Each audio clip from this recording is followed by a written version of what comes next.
കേരള സംസ്ഥാനം രൂപീകരിച്ചതിന് ശേഷം ആദ്യമായി കേരള സംസ്ഥാനത്തിൻ്റെ സാമ്പത്തിക നട്ടെല്ലായ പ്രവാസികളെ കേൾക്കാനോ അവർക്കെന്താണ് പറയാനുള്ളതെന്ന് അവരുമായിട്ട് സംവദിക്കാനോ നമ്മുടെ കേരളത്തിൽ ഇന്നോളം മാറി മാറി വന്ന ഒരു സർക്കാരുകളും സമയം കണ്ടെത്തിയിട്ടുണ്ടായിരുന്നില്ല.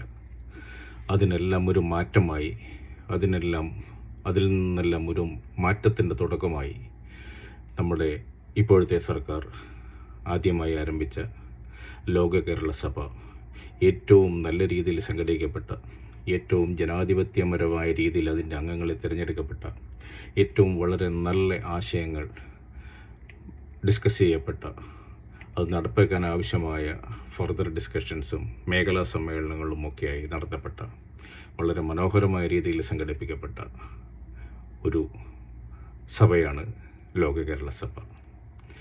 ലോക കേരള സഭയ്ക്ക് ലോക കേരള സഭ സംഘടിപ്പിക്കപ്പെട്ട നമ്മുടെ കേരള സർക്കാരിനും എല്ലാവിധ അഭിവാദ്യങ്ങളും.